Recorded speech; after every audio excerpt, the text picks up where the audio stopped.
Welcome back to the sweatshop. In today's video, we're going to be working on this 2022 Honda Civic. What we're doing in today's video is we're going to be showing you how to change out the driver's side CV shaft on this 2022 Civic. This thing here is a 1.5 liter turbocharged engine mated to an automatic CVT. This is definitely an easy job. It's not a hard job per se. You just got to make sure you know what you're looking for and what's going on. All you got to do is basically watch the full length of video before you attempt the job to make sure you follow all the steps that I show you. Now, full disclosure, this thing here is a crashed car, which means, well, may not have every little piece that you're going to be taking off at home because this thing is still in the process of being put together. There are a few pieces that are missing that still need to be put on the car, and of course, yeah, I don't know what has to be put on the car or whatnot. That's my my buddy's job. He's going to take care of that stuff later on. For me, we're doing the CV shaft for him. What I'm not going to be showing you in this video is how to top up the CVT fluid because, well, we don't have any on hand and we're going to be taking care of it at a later date. So make sure you are aware that whenever you pop out a CV shaft on a Honda transmission, or at least this specific model, you will definitely need to top up your CVT fluid. There is a process to that, and hopefully if I end up doing a service on one of these vehicles, I will be able to show you in the future in another video how to do that. Of course, till then, make sure you research that and take care of business yourself. Of course, I am going to be giving you the torque specifications for this specific car. However, make sure you double check the correct torque specifications for your particular application, as there are many different engines and trannies that can come in this wonderful Honda Civic platform. That being said, you're not going to need really any sort of specialty tool. You'll need a 36, a 19, 17, a pry bar, and a torque wrench, and of course an ugga-dugga gun. That makes life so much easier. That's all the stuff that I can think of off the top of my head. Other than that, yeah, fairly straightforward job. Of course, before we get started with today's video, do me a big favor, hit that subscribe button as well as the notification bell so you never miss one of my new videos. And of course, if you are going to crawl around underneath this car, don't forget to use jack stands. Don't be an idiot. You don't want to save yourself some money and die in the process. Okay, let's put this thing up in the air and I'll show you what exactly happened. What we're looking at here is the transmission pan. That is the inner joint for our CV axle, and this here is the cross member on the driver's side. You can see here we have a little bit of sway and it's kind of lumping around there. The reason why this has happened is, well, basically inside of a CV shaft you have what are called well, basically the best way to explain it is you have a set of bearings, 3 of them that are on it's on a Y joint. And essentially, that allows the CV shaft to keep constant velocity, as the name states. That's the abbreviation. And it also allows the CV shaft to move in and out freely without binding up. Unfortunately, because of the impact, the CV shaft was actually stretched. So when we put in the new one, we didn't realize that the engine and transmission had shifted over just because we weren't paying attention as we should have. And in realizing that, after we kill the new CV shaft, which is this guy here, we're gonna have to replace it because, well, one of the balls are in there swimming around, and usually once they come apart they can get damaged, so it's under warranty. There's no real point to us messing around with this CV shaft, so we're going to replace it with a new one. Now, I'll tell you that this guy here was pushed over completely this way, about 1.5 inches, and I did find it kind of funny when I installed it the first time, but it was rather rushed, and I just because of time constraints didn't really pay attention, and you know, not really what you want to do when you're working on cars. You want to take your time, so I guess that would be your first tip. Whenever you're working on any sort of crap box, make sure you're paying attention to stuff, so that way you don't have to replace it twice like I'm having to do. That being said, that's the issue with ours. The boot, as you can tell, is also all bound up, so we're going to be rectifying that with a brand new CV shaft. Now, just be warned that when you pull this side out of the transmission, you're going to get fluid that drips. So make sure you have a catch pan ready and you don't get your driveway nice and dirty. Now, that being said, go ahead and grab a 19 mil. Grab your 19 mil, fire! Pull your wheel off the car. Grab a 36 mil. Push this end of the shaft to make sure it's nice and loose. You can see there, ours is nice and loose. If it's not, well, you're probably gonna have some issues that tissues won't solve. Grab yourself a 17 mil. I just want to take the time to thank Honda for doing this, because man oh man, does it make your life cheaper at home when paying a mechanic to do this, and does it make your life easier when you're having to do this as a mechanic or a DIYer. Oh my god. Toyota commonly does this, some Volkswagens and other manufacturers, but man, I think every manufacturer should do this type of setup.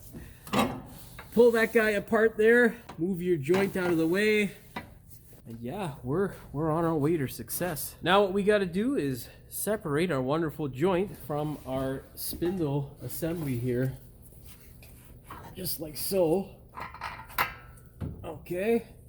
Now, what you want to do essentially is kind of get this guy out of the way. You can use a block of wood or something like that, just so that it's not in your way when you take it apart. Makes it easier to funnel the new shaft into its place as well. You don't want to damage the seal on the transmission, so make sure you're aware of that. I'm okay with the way it is, so I'm just going to leave things the way they are. Now let's get a pry bar and go to the other end of the CV shaft. Alright, so this is kind of an awkward shot here. Not really much of a pathway in for me to show you what I want to, but essentially between here and the CV is where we're going to stick our pry bar, and we're going to pry it out. It doesn't take very much pressure, so make sure you're not overly aggressive with it. If it is feeling like it's not coming out and you're putting too much pressure, rotate the CV shaft. The easiest way to do that is to rotate it from using the other rim on the other side. It'll rotate it the opposite way, but just a lot easier than actually twisting the shaft itself. That being said, CVT fluid will leak out of there, and it is disgusting. Try not to get it on your hands or your clothes.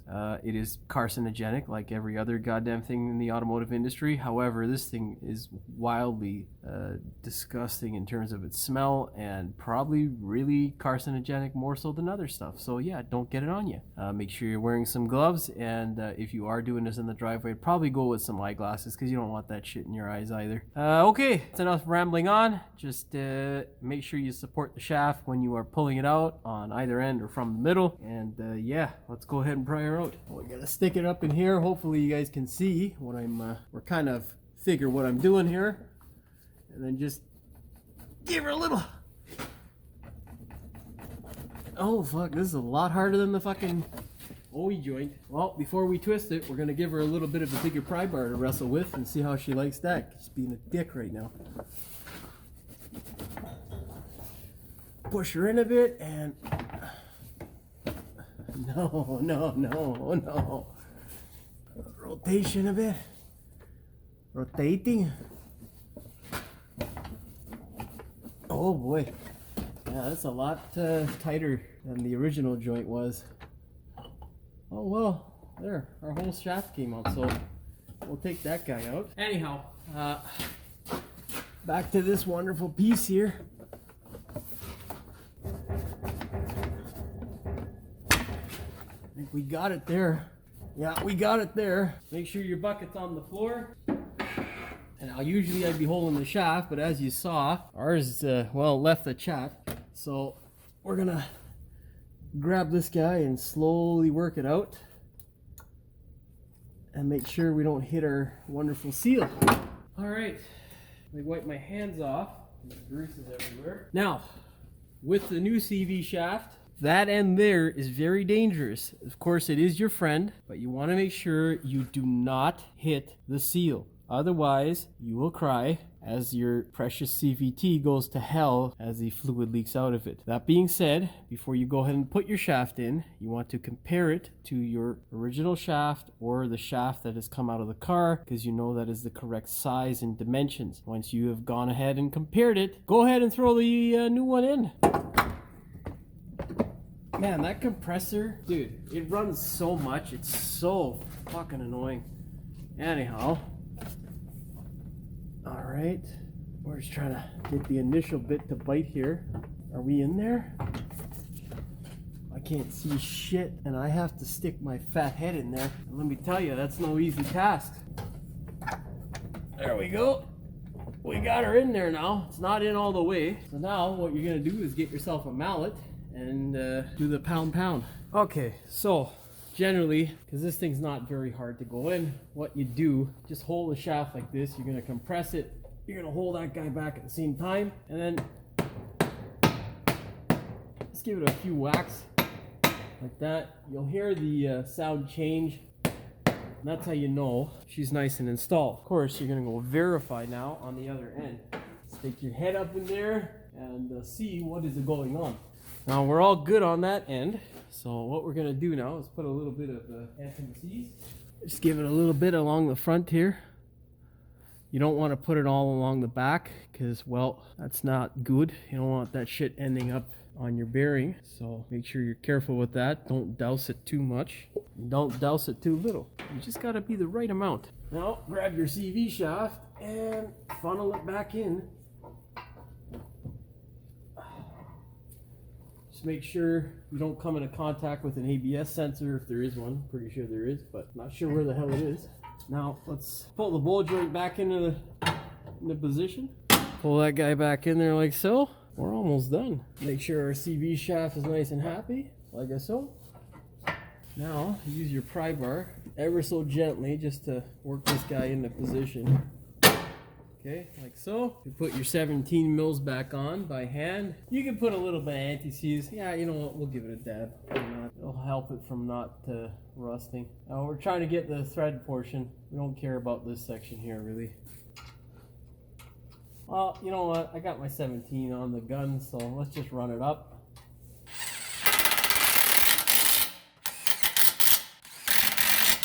Alright, 36 mil. Go ahead, run up your CV nut.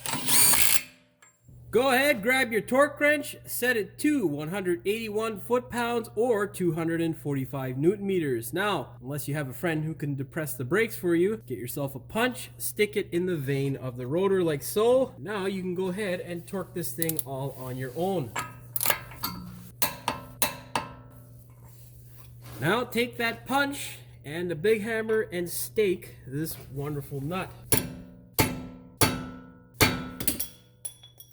Don't drop the punch or hit the camera. Anyhow, now you know that guy's never coming out. Go ahead now, grab your torque wrench, set it to 47 foot-pounds or 64 newton meters. It took quite a while to go ahead and find these stupid torque specifications, so please utilize them and torque this pile of crap here at home. Also, make sure you utilize new nuts is what Honda recommends. I'm not going to do that, but you should probably do that at home. Anyhow, torque away.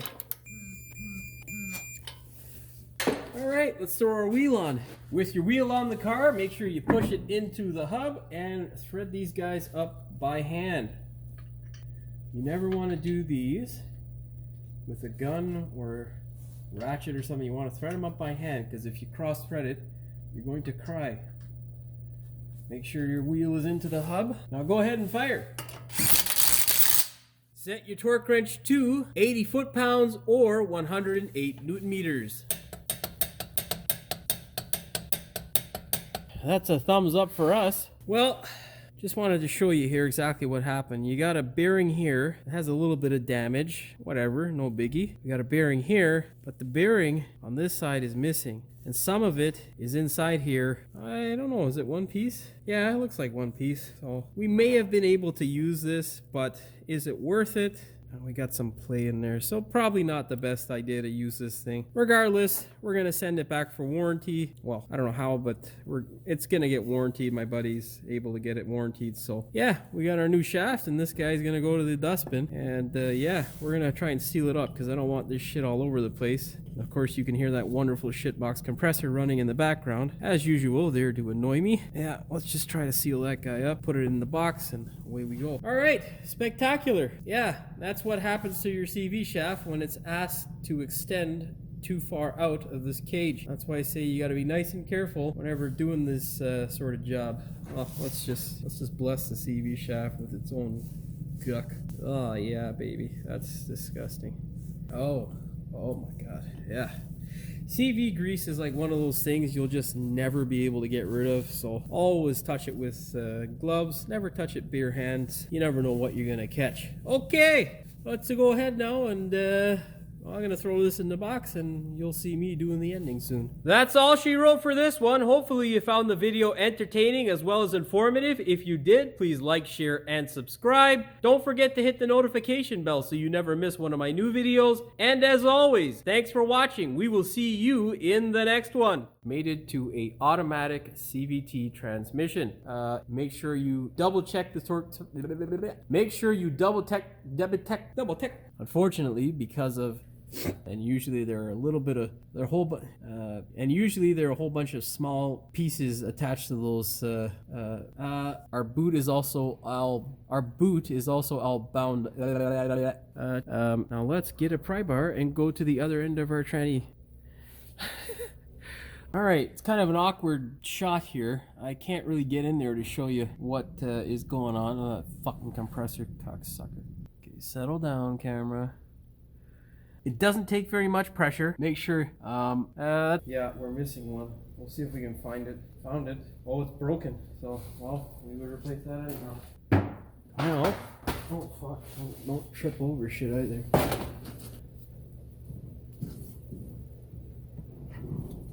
Okay.